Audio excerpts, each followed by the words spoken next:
안녕하세요. 저는 40대 초반의 여성으로 현재 남편 없이 친정엄마와 살고 있습니다. 결혼 후 얼마 되지 않아서 친정엄마가 치매 진단을 받았고 남편은 사고를 당해 세상을 떠나 힘든 시간을 보냈는데요. 저를 더 힘들게 했던 사건이 있었습니다. 남편을 떠나보내기 전까지 만나본 적 없던 남편의 형이 장례식장에 나타난 뒤 벌어진 일이었습니다. 사람의 탈을 쓰고 해서는 안 될 행동을 했기 때문에 저는 그냥 넘어갈 수 없었는데요. 시댁에서도 이 사실을 미리 알려줬더라면 미리 막을 수 있지 않았을까 하는 생각도 들었네요. 그럼 지금부터 그 사연을 바로 말씀드려 보겠습니다.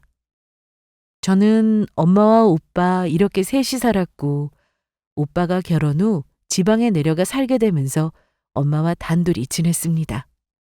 제 나이가 30이 넘기도 했고 엄마는 자꾸만 결혼 얘기를 하셨어요. 은희 너 요새 만나는 사람은 없어? 없어? 오빠도 결혼해서 사는데 너도 얼른 시집 가야지. 나까지 결혼하면 엄마 혼자 지내야 하잖아. 무슨 걱정이야? 엄마는 홀가분할 것 같은데?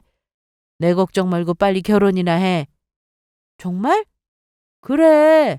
네 오빠처럼 가정 꾸려서 사는 모습 보고 싶어. 친정엄마는 아빠가 돌아가시기 전 남겨주신 재산도 조금 있으셔서 노후 걱정은 없으셨어요. 다만 저는 엄마 혼자 지낼 생각을 하니 좀 걱정이 되었죠. 사실 저는 지인 소개로 한 남자를 만나고 있었는데요. 소개받은 지 얼마 되지 않아서 집에는 따로 얘기하지 않았습니다. 하지만 만나다 보니 서로 잘 맞는 것 같았고 결혼해도 되겠다는 생각이 들어 연애한 지 3년이 되었을 때 가족들에게 소개를 했습니다. 그리고 며칠 뒤 시댁에도 인사를 갔습니다. 남편도 저와 비슷한 환경이었는데요. 어머님이 혼자 계셨고 형이 한 명 있더라고요. 하지만 제가 인사를 간 날에는 어머니만 뵙고 와야 했습니다. 어머님, 대성 씨한테 형이 있다고 들었는데. 그게 해외 나가 있어서 연락이 잘 안 돼. 형이 좀 바빠. 그럼 우리 결혼식 전에는 볼 수 있어? 그게 우리 결혼식에도 아마 못 올 거야. 그렇지, 엄마? 그럴 거야, 아마. 그러니까 너무 신경 쓰지 말고 나중에 결혼하고 천천히 보든가 해. 살면서 만나도 되지 뭘. 집집마다 사정은 다 있으니까 이해는 했습니다. 그래도 결혼 전에 남편의 식구들을 다 만나보고 싶었는데 그 점은 좀 아쉬웠어요. 아무튼 저와 남편은 양가에 인사도 드렸고 상견례도 하고 결혼 준비를 했습니다. 글쎄 이거 받으라니까. 엄마 됐어. 내가 이거 가져가서 뭐해. 어머님이 반지랑 목걸이랑 해주셨다니까? 그래도 엄마가 주는 건 또 다르지. 오빠 결혼할 때는 집 해줬는데 너는 아무것도 안 받는다고 하니까 이거라도 주고 싶어서 그래. 엄마, 나도 모아놓은 돈 있고 대성 씨랑 같이 집 얻을 돈 충분해. 나중에 정말 힘들 때 그때 도움받을게. 됐지? 참, 엄마 마음을 몰라주네. 저는 혼자 힘으로 결혼 준비를 했습니다. 그러다 보니 엄마는 그게 좀 섭섭하셨나 봐요. 가지고 계신 폐물을 저에게 주신다고 하는 걸 겨우 말렸습니다. 엄마는 제대로 하고 다니지도 않으시며 아껴뒀던 것들인데 그걸 제가 어떻게 받아오겠어요? 그래서 엄마 마음을 돌리느라 애 좀 썼습니다. 그렇게 저는 남편과 결혼식을 올렸고 남들처럼 평범하게 살고 있었어요. 엄마가 혼자 지내고 계셔서 친정에 자주 갔는데 어머님도 혼자 계시니 저희는 주말이면 시댁이나 친정을 번갈아 가면서 자주 들렀습니다. 뭐하러 이렇게 자주 와? 어디 놀러라도 가라니까. 우리가 매주 오는 것도 아닌데 뭘. 오빠는 바빠서 오지도 못하고. 나도 바빠. 친구들 만나고 하느라. 알았어. 다음 주에는 우리도 어디 놀러 가기로 했어. 그러니까 빨리 옷 입고 나와. 장모님 늦겠어요. 얼른 나오세요. 저와 남편은 엄마와 함께 외식도 하고 백화점도 가고 함께 시간을 보내는 날이 많았습니다. 장모님, 나오시니까 좋죠? 좋네. 거봐. 그런데 왜 안 간다고 그랬어? 니들 데이트하라고 그런 거지. 저는 장모님 모시고 이렇게 나오는 것도 좋아요. 거짓말이라도 듣기 좋네. 거짓말 아니에요. 정말이에요. 은희가 저희 어머니한테도 정말 잘하거든요. 고맙기도 하고 저도 장모님이 편하고 좋고요. 그래. 서로 그렇게 위해주면서 살아. 그리고 나한테는 너무 신경 쓰지 않아도 돼. 나도 친구들 많고 할 일도 많아. 이렇게 한 번씩 친정에 다녀오면 그 다음 주는 꼭 시댁에 갔습니다. 순서는 상관없이 상황이 될 때는 언제든 시댁을 가는 날이 많았죠. 하지만 어머님은 몸이 불편하셔서 외식을 하기에는 무리가 있었어요. 그러다 보니 장을 봐서 시댁에 가 직접 음식을 해드릴 때가 많았습니다. 남편은 그런 저에게 항상 고맙다는 말을 했는데 한 가지 궁금한 점이 있어 물을 때면 제대로 말을 해주지 않았습니다. 여보, 그런데 아주버님은 말이야. 어? 갑자기 형은 왜? 궁금해서. 시댁에 가서도 사진 한 장 못 봤는데 우리 결혼식 때도 안 오시고 언제 볼 수 있는 거야? 자기랑 쌍둥이라고 하니까 더 궁금해. 궁금하긴. 쌍둥이라고 해서 뭐 특별한가? 암튼 나도 형 못 본 지 오래야. 외국 나가서 일한다고만 들었거든. 엄마한테는 가끔 전화하는 것 같은데 원래 형제가 좀 그래. 살갑게 자주 연락하고 그러진 않잖아. 그럼 아주버님이 우리 결혼한 건 알고 계시나? 그렇지. 엄마가 얘기했을걸? 아, 배고프다. 자기야, 우리 저녁 좀 빨리 먹을까? 그래. 그러자. 남편은 제가 아주버님 얘기를 하면 말하고 싶어 하지 않은 눈치였습니다. 그러니 저도 더는 물어볼 수 없었죠. 그러던 어느 날 친정 오빠에게 전화가 왔습니다. 오빠. 은희야, 별일 없어? 왜? 너 혹시 요즘 엄마한테 무슨 이상한 거 못 느꼈어? 글쎄, 우리 저번 주에도 같이 밥 먹었는데? 엄마가 좀 이상한 것 같아. 갑자기 내 이름을 기억 못 하시더라고. 나이 들면 원래 깜빡하니까 그런 거 아니야? 나한테도 갑자기 이름 생각 안 난다고 할 때가 종종 있거든. 오빠와 통화하는데 저도 뭔가 이상하긴 했습니다. 오빠한테는 5살 딸이 한 명 있는데 엄마가 오빠한테 언제 애를 가질 거냐고 물어봤다는 겁니다. 이름이야 순간 생각이 나지 않을 수도 있는 거지만 손주가 있는 걸 잊었다는 건 좀 심각한 문제라고 느껴졌어요. 그래서 저는 오빠와 전화를 끊고 인터넷으로 검색을 해봤습니다. 건망증과 치매의 차이가 무엇인지 말이죠. 그런데 느낌이 좋지 않았어요. 엄마는 치매 증상과 비슷했거든요. 일단 퇴근한 남편에게 이 내용을 전했고 당장 내일이라도 병원에 가보자고 했습니다. 하지만 엄마한테 치매 검사를 해보자고 말하면 거절하실 것 같아서 건강검진을 핑계로 병원에 모시고 갔어요. 아유, 뭐 이렇게 검사할 게 많아. 원래 나이 들만 할 게 더 많아진대. 고생했어, 엄마. 고생은 뭘. 그런데 건강검진 이거 얼마나 들었어? 비싸지? 무슨 돈 걱정을 해? 내가 이 정도도 못 해줘? 그래, 고맙다. 이제 다 끝났으니까 밥 먹으러 가자. 그렇게 저는 엄마와 함께 병원 근처 식당으로 밥을 먹으러 갔고 이상한 낌새는 전혀 없어서 치매는 아니겠지 생각하며 결과를 기다렸습니다. 단순한 건망증이라 생각해서 크게 신경 쓰지 않았는데 결과는 치매였습니다. 다행히 초기라고 해서 일단 약물 치료부터 시작하자고 했는데 진행 속도를 늦추는 것이지 완전히 치료가 되는 것은 아니라고 했습니다. 병원에서는 약을 먹는다고 해도 언제 진행 속도가 빠르게 진행될지는 알 수 없다고 했습니다.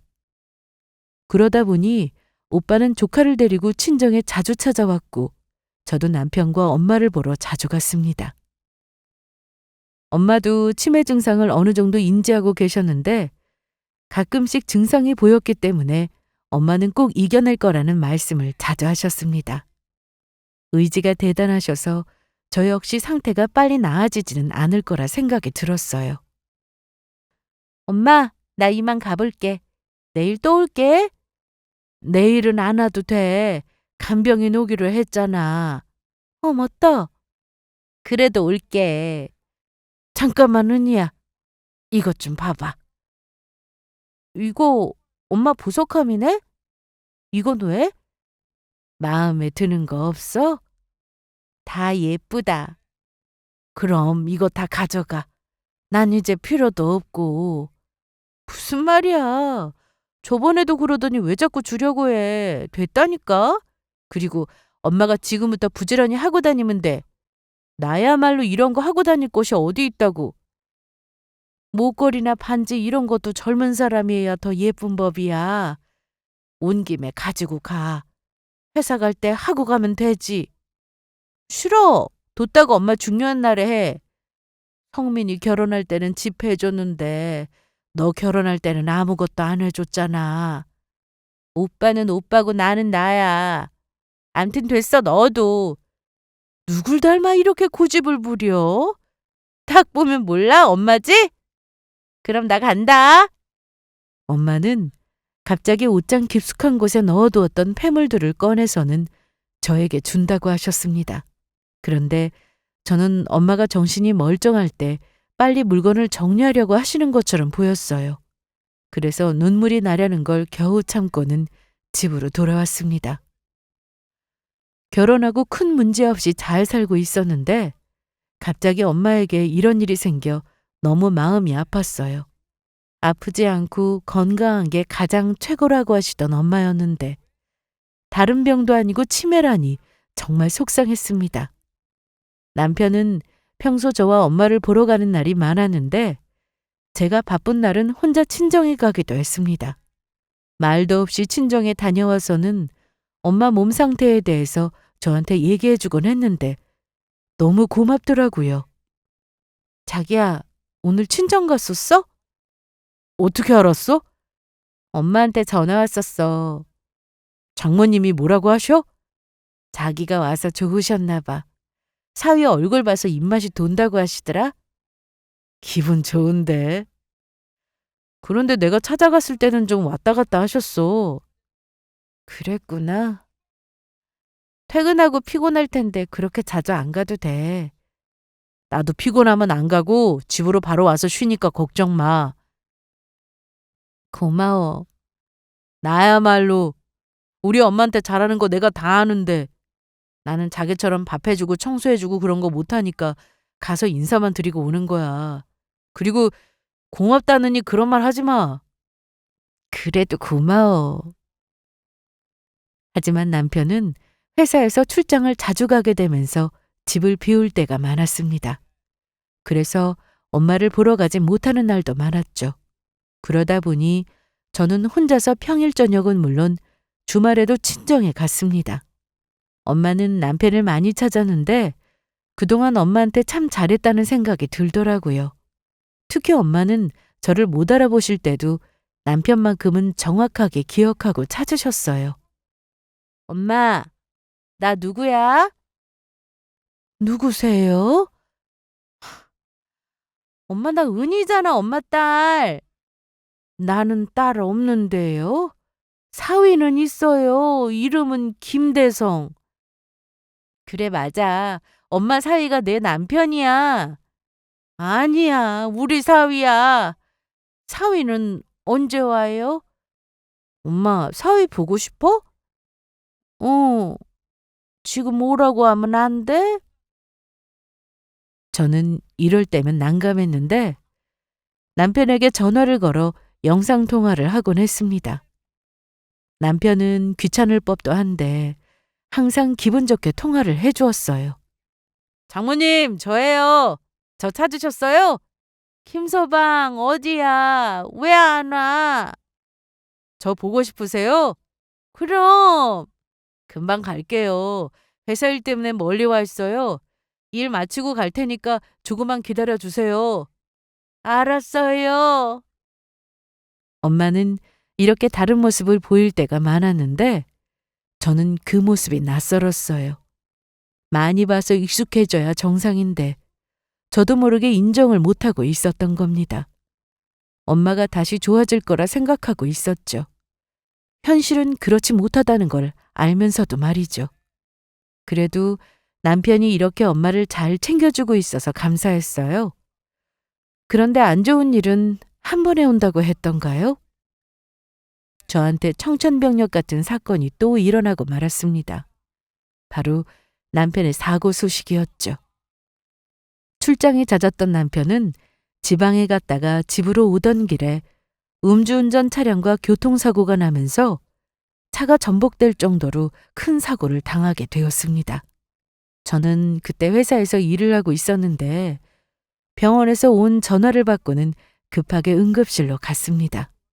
일단 남편은 의식이 없었고 제가 병원에 도착한 뒤 보호자 서명도 하고 수술실로 들어갔어요. 피도 많이 흘렸고 여기저기 골절까지 된 상태라 담당 의사는 그 어떤 말씀도 없으셨습니다. 수술은 예정 시간보다 훨씬 더 길어지고 있었습니다. 그래서 엄마한테 전화를 걸어 못 간다고 얘기를 했고 다행히 이때 엄마의 정신은 괜찮았어요. 남편이 다쳐서 수술하고 있다고 하니 엄마도 걱정을 해주시더라고요.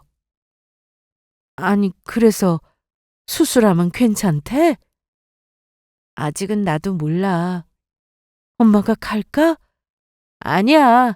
엄마 와도 보호자 여러 명 있지 못해. 하긴 엄마가 별 도움은 안 되겠다. 그런 말 하지 마. 알았어. 잘 될 거니까 너무 걱정 말고. 음. 엄마도 안 좋으신데 남편까지 아프면 안 된다는 생각에 병원에서 기다리는 동안 계속해서 빌고 또 빌었습니다. 제발 의식만은 돌아오게 해달라고요. 그 사이 어머님도 병원으로 오셨는데 제 옆에서 내내 우셔서 제가 계속해서 진정시켜드리고 있었습니다. 남편은 수술실에 들어간 뒤로 10시간이 지나서야 나오게 되었습니다. 일단 지켜봅시다. 수술은 잘 끝나긴 했는데 출혈이 많았고 지금 의식도 없으니 지켜보는 수밖에 없습니다. 이런 경우에 깨어나는 사례도 있나요? 있겠죠? 있긴 합니다만 희박합니다. 조금이라도 희망적인 대답을 원했지만 의사는 그런 말을 해주지 않았습니다. 원래 병원에서는 최악의 상황만을 말해준다는 걸 저도 잘 알고 있었지만 이대로 남편이 깨어나지 않을 것 같았어요. 엄마 곁에는 입주 간병인이 있어서 저는 병원에서 남편 곁을 지킬 수 있었습니다. 중환자실에 있던 남편은 계속 의식이 없었습니다. 하지만 숨이 붙어 있는 것만으로도 저는 감사하게 생각했어요. 처음에는 전처럼 돌아오길 바랐다가 그 다음은 눈이라도 떠서 저를 알아보기만 했으면 좋겠다고 생각했죠. 그런데 그것마저 안 되니 이제는 이렇게 살아만 있어달라고 애원했습니다. 남편은 그렇게 의식 없이 중환자실에서 한 달을 꼬박 누워 있었습니다. 병원에서는 계속 절망적인 얘기만 하니 저도 지쳐가더라고요. 잠도 제대로 못 자서 매일이 멍하고 몸은 힘들고 입맛도 없어서 밥은 먹는 둥 마는 둥 하며 지내고 있는데 옷이라도 갈아입으려고 집에 가다가 그만 차 사고까지 당했습니다. 다행히 가벼운 접촉사고여서 다친 곳은 없었는데 뭐 이렇게 되는 일이 없는지 짜증만 나더라고요. 하지만 제 짜증을 받아줄 사람은 없었습니다. 엄마는 치매에 남편은 누워있고 친정오빠는 멀리 지방에 있고 바쁘니 진짜 힘들었습니다. 저는 점점 예민해져 가는데 별일 아닌 것에도 쉽게 화가 나고 짜증이 났어요. 다시 병원에 돌아온 저는 남편 손을 잡고는 제발 일어나라고 울면서 빌었습니다. 그렇게 울면서 잠깐 잠이 들었는데 꿈속에서 남편을 만났습니다. 꿈에서 본 남편은 저를 향해 환하게 웃고 있었고 몸에 흉터 하나 없이 깨끗했어요. 그리고 저에게 울지 말라고 말하고는 멀리 가더라고요. 꿈이었지만 너무 슬퍼서 울다가 잠에서 깼는데 그때 의사랑 간호사가 급히 중환자실로 들어오더니 저보고 나가 있으라고 했습니다. 드라마에서나 보던 장면이 제 눈앞에 펼쳐지니까 정신이 하나도 없었는데 제가 무슨 일이냐고 물어도 답해주는 사람은 없었습니다. 남편은 심정지가 왔는데 CPR도 했다가 심장 충격기도 하는 모습이 보였습니다. 하지만 아무 소용 없었고 그렇게 남편은 세상을 떠났습니다. 사고를 당하기 전 지방에 다녀온다고 웃으면서 인사했던 그 모습을 마지막으로 더는 남편을 볼 수 없게 되었어요. 그동안 너무 울었던 탓인지 저는 바닥에 주저앉아 눈물도 나오지 않았습니다. 그저 멍했어요. 겨우 간호사의 부축을 받아 정신을 차린 저는 장례 준비를 해야 한다는 말을 듣고는 어머님께 전화하고 친정 오빠한테도 연락했습니다. 오빠는 지방에서 지내고 있었기 때문에 병원까지 오려면 시간이 좀 걸렸고 어머님은 1시간도 지나지 않아 바로 오셨습니다. 오셨어요? 우리 아들이 죽었단 말이야? 분명히 숨 잘 쉬고 있었는데 내가 없는 사이에 가버렸어. 네, 어머님. 아이고, 어떡해, 어떡해. 여기 바닥에 이러시면 안 돼요. 얼른 일어나세요, 얼른. 일을 어째 잘해주지도 못했는데 고생만 하고. 어머님이 병원에서 오열하시니까 저도 눈물이 주르륵 흘렀는데 저는 정신을 차려야 했어요. 남편 장례 준비를 해야 했으니까요. 엄마만 신경 쓰면 되겠지 하고 지냈는데 생각지도 못한 남편의 죽음으로 앞으로 어떻게 살아야 하나 막막하기만 했습니다. 다행히 몇 시간 뒤 오빠가 와주었고 같이 장례식 준비를 시작했습니다. 너 이렇게 울기만 하면 매제가 맘 편하게 떠나겠어? 알아. 그런데 눈물이 안 멈추네. 아까는 멀쩡했는데. 그런데 언니는? 와이프는 유림이 처가에 맡기고 온다고 해서 나 먼저 왔어. 그랬구나. 그래도 오빠가 있어서 장례 준비는 어렵지 않게 시작할 수 있었습니다. 옆에서 보니 준비할 게 정말 많더라고요. 어머님은 허리가 아프셔서 거동도 힘드신데 아빠 도움을 받아 빈소를 마련했습니다. 친정엄마는 그동안 치매 증상이 심해지셔서 저와 오빠를 알아보지도 못할 때도 많아 아예 남편의 소식은 알리지 않았습니다. 장례가 시작되고 친척들이 많이 다녀갔는데 저는 인사를 하느라 정신이 없었어요.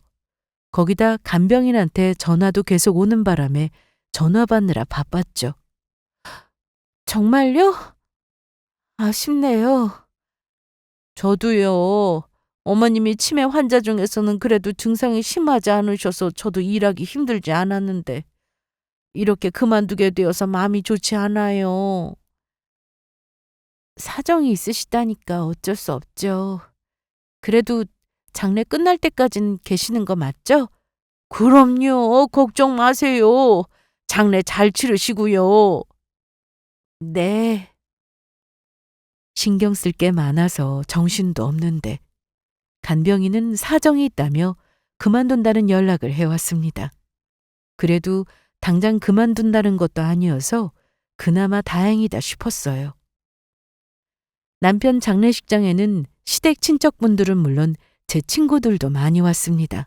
그래서 자리를 계속 지키고 있었는데 저 멀리서 남편과 닮은 사람이 걸어오길래 누군가 싶었어요. 처음에는 남편인가 싶어 계속 쳐다봤는데 닮아도 너무 닮았길래 순간 남편의 쌍둥이 형이구나 하는 생각이 들었습니다. 모자를 푹 눌러 쓰고 왔는데도 제 눈에는 바로 보였어요.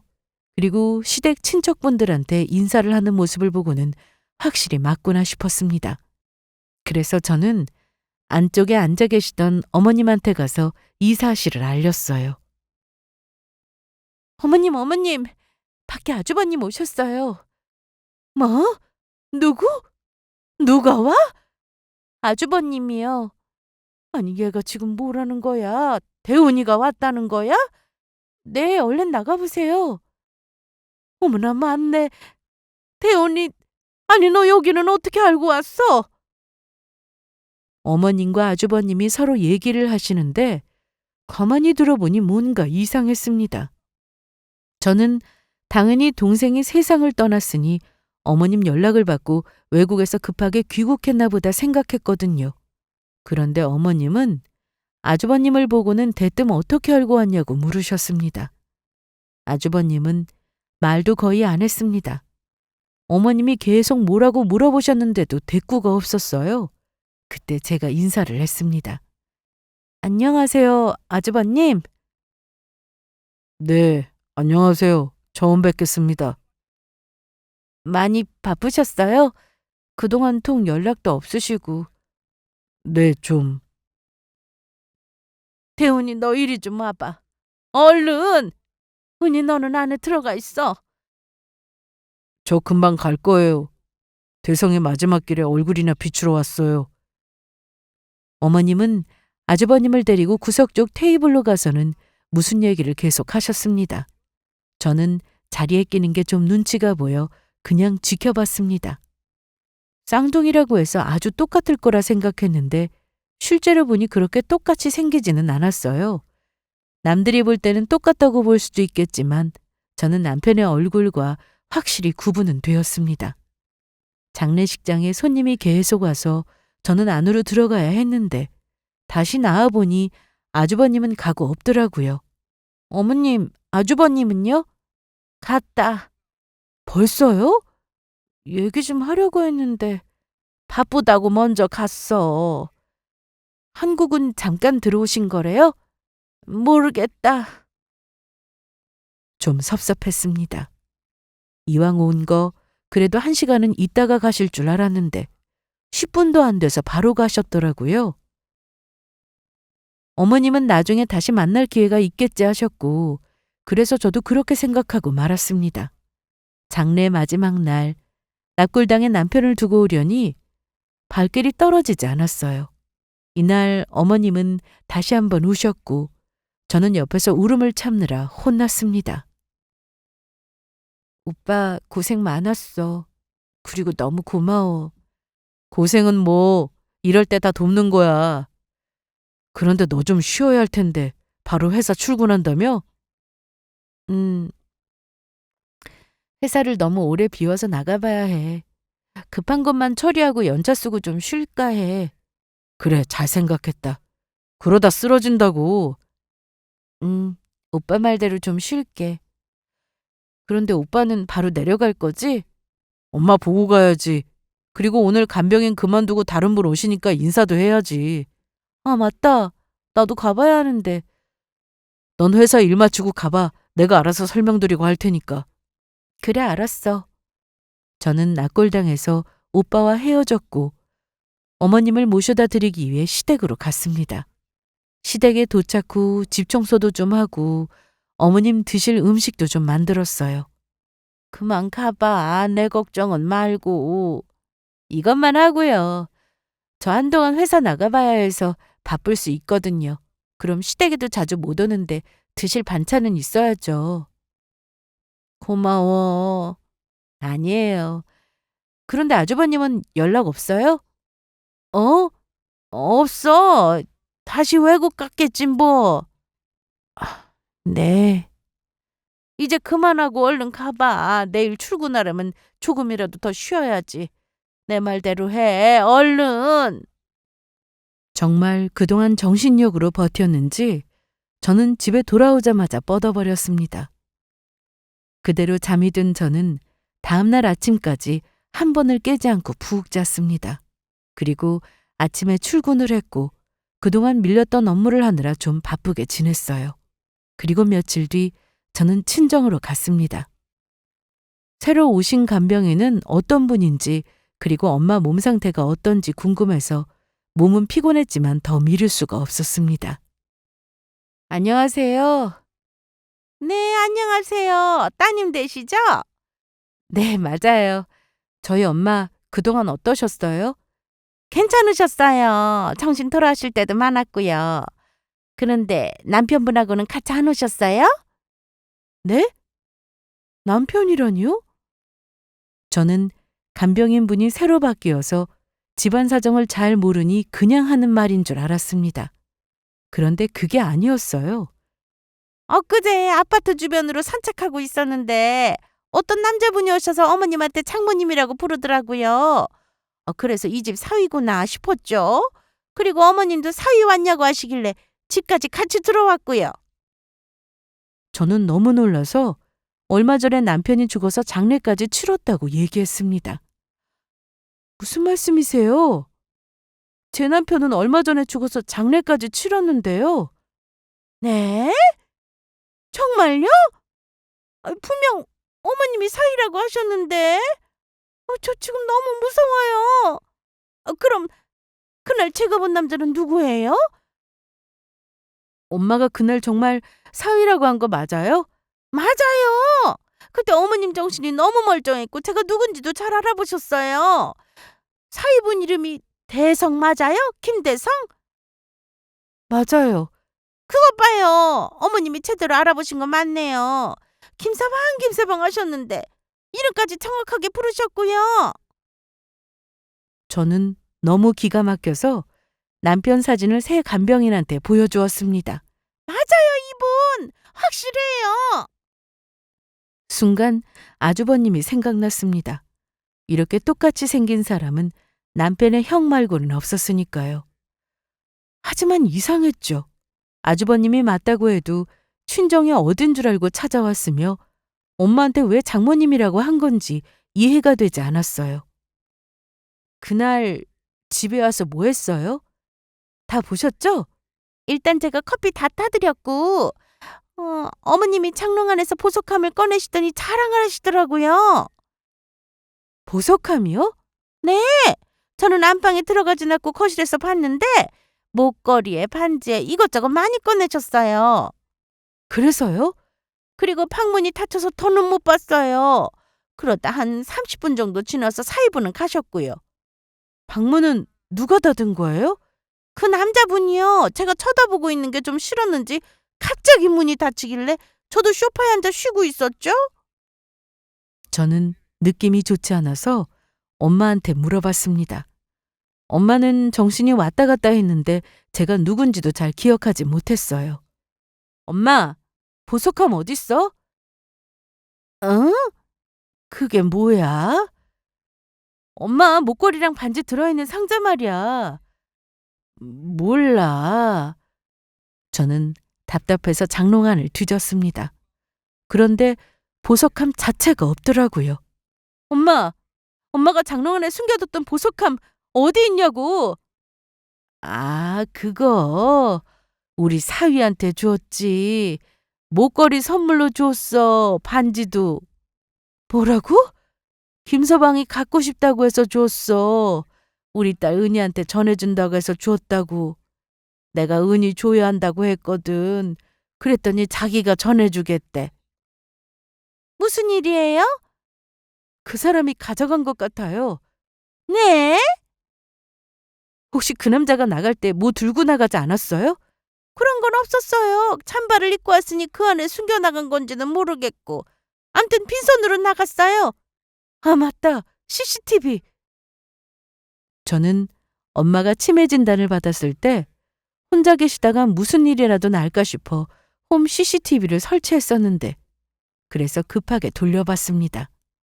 그런데 영상을 보는데 너무 소름이 돋더라고요. 아주 자연스럽게 집에 들어와서는 엄마한테 사회인 척하는 모습이 역겨웠습니다. 누가 보면 정말 제 남편이라고 할 정도로 닮았지만 저는 눈에 보였죠. 걸음걸이며 얼굴 표정이며 남편을 흉내내고 있었다는 것을요. 영상 아래서 아주버님은 저희 엄마에게 아주 살갑게 대하는 모습이었습니다. 그게 더 무서웠어요. 언제 봤다고 사위인 척 저럴 수 있는지 말이죠. 저는 급한 마음에 주차장으로 가서 차에 시동을 걸었고 시어머니께 전화를 걸었습니다. 어머님, 지금 집에 계세요? 그래. 왜 그러냐? 저 지금 시댁에 가고 있어요. 어디 가지 마시고 집에 계세요? 그래, 알았다. 그리고 시댁으로 향했습니다. 그렇게 시댁에 도착한 저는 아주버님의 행방부터 물었어요. 아니, 다짜고짜 그게 무슨 말이야? 어디 있냐고요? 설마 벌써 외국으로 돌아간 건 아니죠? 네? 이미 갔을 거야. 그렇게 빨리요? 왜 그래? 무슨 일인데? 저희 친정에 아주버님이 다녀간 것 같아요. 어떻게 알고 온 건지는 모르겠는데 글쎄 저희 엄마 폐물을 가져갔어요. 그랬더니 어머님이 크게 놀라셨습니다. 저는 제가 말도 안 되는 얘기를 하니까 놀라시는 줄 알았는데 그게 아니었습니다. 너 그거 정말 확실한 거야? 네가 오해한 건 아니고? 아니에요. 엄마 집에 CCTV가 있는데 돌려보니까 맞아요. 잠시만요. 제 폰에서도 볼 수 있는데 보여드릴게요. 여기요, 보세요. 아주버님 맞죠? 어머님은 영상을 보시더니 망연자실한 표정을 지으셨습니다. 어머님, 어머님! 그렇게 그 버릇을 못 고치고. 그게 무슨 말씀이세요? 일단 신고해. 경찰에 신고부터 해. 아직 한국에 있을지 모른다. 어머님, 아주버님 대체 어떤 사람이에요? 네? 어머님은 잠시 동안 말씀이 없으시더니 이런 말씀을 하셨어요. 대훈이가 사고를 좀 많이 쳤다. 그래서 집에서 쫓겨냈지. 네 시아버지 살아계실 때 많이 혼났어. 그때는 아버지가 무서우니 정신 차렸나 싶었는데 돌아가시고 나서는 범죄 저지르고 경찰서 드나들고 내가 말릴 수가 없었어. 하도 도둑질을 많이 해서 결국 나랑 대성이가 영 끊고 살았다. 그래도 형이라고 대성이는 가끔 연락하고 지낸 모양이던데 해외 어디더라? 필리핀인가 거기서 살고 있다고 하더라고. 그럼 이번에 장례식장에는 어떻게 온 거예요? 나도 그게 이상해서 그날 어떻게 왔냐고 물으니까 친척 형 통해서 들어왔다고 했어. 친척하고 연락하고 지내는 것까지는 내가 잘 모르니까. 그런데 너네 집도 아니고 어떻게 사돈네를 알고 찾아간 거지?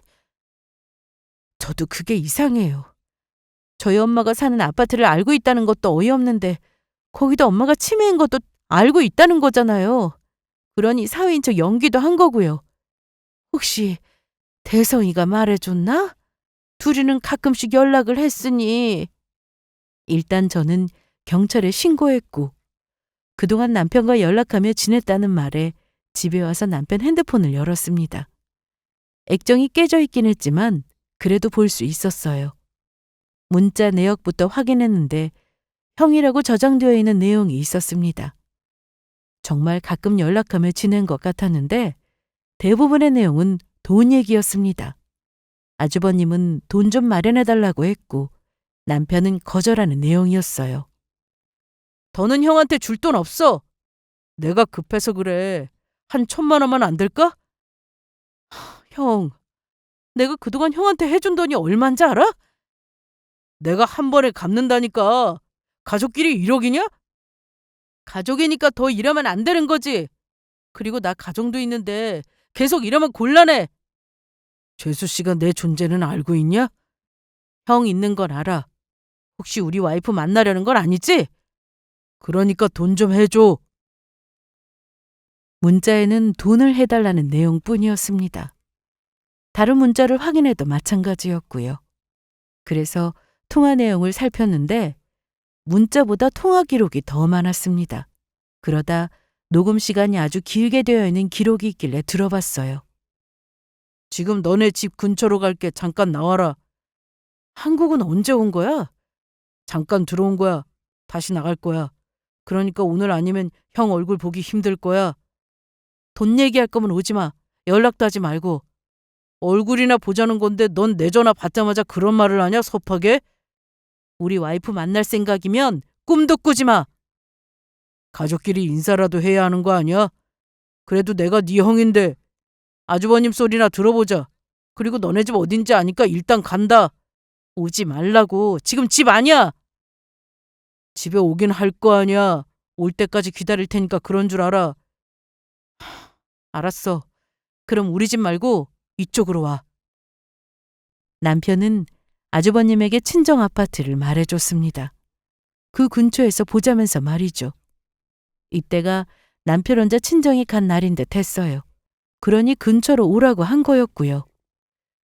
통화 내용에서는 몇 동 몇 호인지까지는 말해주지 않았으나 아마 이 통화로 인하여 아주버님이 친정집을 알게 된 것 같았습니다. 짐작이긴 하지만 엄마가 사시는 아파트가 TV 광고에서도 자주 나오는 브랜드여서 더 노렸던 건 아닐까 하는 생각이 들었습니다.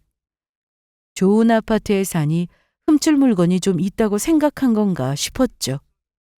암튼 자기 동생 장례까지 치렀는데 뻔뻔하게 동생인 척하고 엄마 앞에서 연기를 했다는 건 엄마가 치매라는 걸 알고 일부러 접근한 건데 기가 막혔습니다. 저는 남편이 없어 자세한 내용은 확인할 길이 없으니 이 모든 게 답답하기만 했습니다. 어쨌든 아주버님이 빨리 잡히기만을 바랐습니다. 엄마의 폐물도 되찾아야 했고 무엇보다 어떻게 친정을 찾은 건지 직접 묻고 싶었거든요. 저는 생각할수록 너무 어이가 없었고 무섭기도 했어요. 그래서 저희 집은 물론 친정 현관 비밀번호를 바꿨습니다. 그리고 열쇠 부분도 아예 통으로 바꿨죠. 경찰서에서 연락 오길 기다리며 친정 오빠에게도 이 사실을 얘기했는데요. 뭐라고? 아니 뭐 그런 인간이 다 있어? 물건 훔친 거 말고는 다친 건 없어? 엄마는 괜찮아? 다행히 그거 말고는 아무 일도 없어. 엄마도 별일 없고. 그래, 알았다. 일단 내가 올라갈게. 경찰에 신고했어. 오빠 바쁜데 뭐하러 와. 당장 안 와도 돼. 그래도 걱정되니까 가야겠다. 그런데 대체 엄마한테 어떻게 찾아간 거지? 아니, 아파트는 어떻게 알았다 쳐. 그런데 엄마 얼굴을 그 사람이 알 리가 없잖아. 매제가 엄마 앞에서 만났을 리도 없을 텐데. 나도 그게 좀 이상해. 아무리 생각해도 모르겠단 말이야. 혹시 모르니까 전에 있던 간병인하고 통화해볼래? 저는 오빠와 통화를 끝내고 바로 전에 있던 간병인한테 전화를 걸었습니다. 그리고 여기서 답답했던 부분이 해소되었어요. 장례는 잘 치르셨어요? 상심이 크시죠? 네, 점점 나아지겠죠. 그런데 여쭤볼 게 있는데 혹시 저희 남편 살아있을 때 혼자 간 적 많았잖아요. 그럼요. 혼자 오셔서 어머님 말동무도 해드리고 어깨도 주물러드리고 그러셨죠. 그때 혹시 형이라는 사람이 찾아온 적 있었나요? 맞아요. 딱 한 번 있었어요. 너무 똑같아서 놀랐었는데. 정말요? 어떻게 찾아온 거예요? 집으로 왔나요?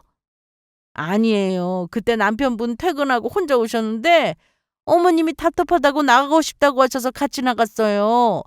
나가서 산책하고 있는데 남편분이 누군가와 통화를 한참 했던 기억이 나요. 그래서 어머님이 전화 끊으라고 막 뭐라고 하셨거든요. 그런데 몇 분 뒤에 어떤 남자분이 걸어오는데 남편분하고 너무 닮은 거예요. 그래서 여쭤보니 형이라고 하더라고요. 그럼 그날 집에는 안 들어갔어요? 네, 남편분이랑 그 형이라는 사람이 다른 쪽으로 가서 얘기하는 거 봤고 형은 금방 돌아갔어요. 그때 저희 엄마 얼굴을 그 형이 봤겠네요? 그렇죠. 잠깐 있긴 했지만 저도 봤으니까요. 이제야 좀 이해가 됐습니다. 남편은 어떻게든 자기 형이랑 저를 만나게 하고 싶지 않았던 것 같고, 그래서 집 근처에서 마주치는 일은 피하고 싶었던 거였습니다. 하지만 결국 그 행동이 이런 일을 만들고야 말았네요. 다음 날 오빠는 첫 기차로 저희 집에 왔는데 엄마 걱정에 함께 친정으로 갔습니다. 그 사이 별일 없었죠? 네, 누구 찾아온 사람도 없었어요? 다행이네요. 엄마는 좀 어떠세요? 요 며칠 컨디션 좋으셨어요. 계속 웃으시고 산책도 나가셔서 얌전히 계셨고요. 다행이네요. 고생이 많으세요. 고생은요. 그럼 말씀 나누세요. 오빠, 그거 찾을 수 있을까? 글쎄다. 이미 팔아버렸으면 찾기는 어려울 텐데. 안 되는데. 엄마한테 중요한 거잖아. 찾을 수 있을 거야. 일단 잡혀야지. 그런데 점심때가 지나서 경찰서에서 연락이 왔습니다. 여보세요? 정말요? 알겠어요. 지금 바로 갈게요. 누구야? 경찰서야? 잡혔대. 공항에서 붙잡혔대. 빨리 옷 입어 가보자. 저는 그렇게 오빠와 급하게 경찰서로 갔고 그곳에서 아주버님을 다시 만났습니다. 아주버님, 어떻게 이럴 수 있어요? 네? 나와봐. 너 이 자식, 이게 사람이 할 짓이야? 어? 그거 어딨어? 우리 엄마 폐물 어쨌냐고? 이거 맞죠? 네, 맞아요. 저는 경찰이 건네준 보석함을 받았고 바로 열어봤는데 다행히 그대로 있었습니다. 엄마가 가지고 계셨던 폐물은 현금으로 따지면 5천만 원이 넘는 정도였는데 돈을 떠나서 엄마에게 소중한 물건이라 어떻게든 되찾고 싶었습니다. 어떻게 된 거예요?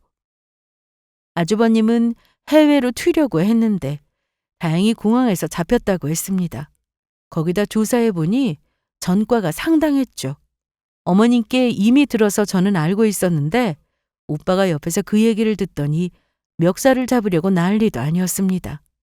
하지만 경찰들의 제지로 더는 손댈 수 없었어요. 아주버님은 동일 전과로 이번에 실형이 선고되면 전보다 더 길게 감옥에 수감될 거라고 했습니다. 그래서인지 저에게 무릎을 꿇고는 선처를 해달라고 하더라고요. 저희 엄마 아픈 건 어떻게 알았어요?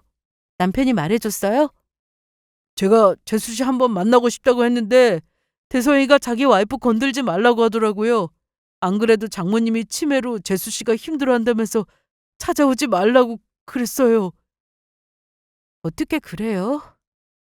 저희 엄마 치매라는 사실 알고도 그걸 이용할 생각을 해요? 너무한 거 아니에요? 미안합니다. 그런데 얼마 뒤 시어머님이 경찰서로 오셨어요.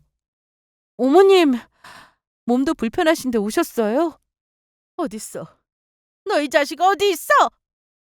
너희 놈, 네가 사람이야? 어?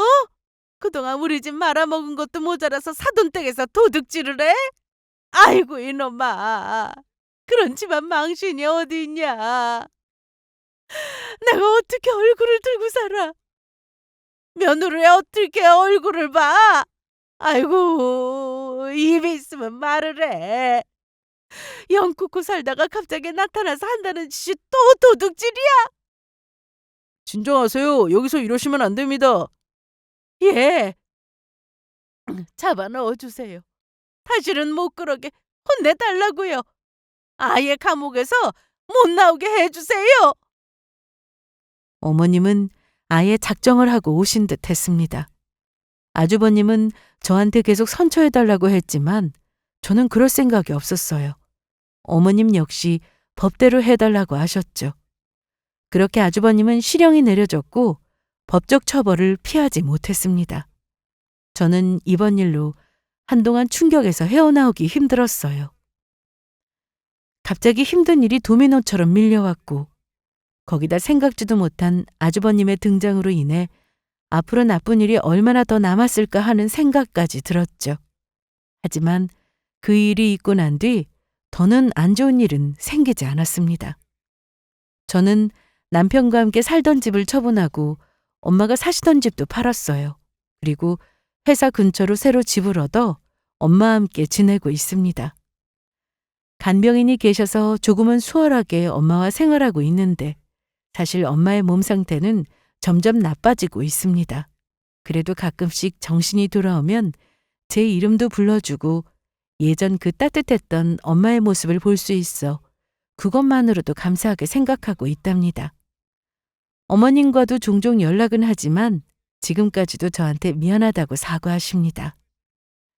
이미 한참 지난 일들이지만 다시 과거를 생각하며 얘기하다 보니 그때 감정이 올라오는데요.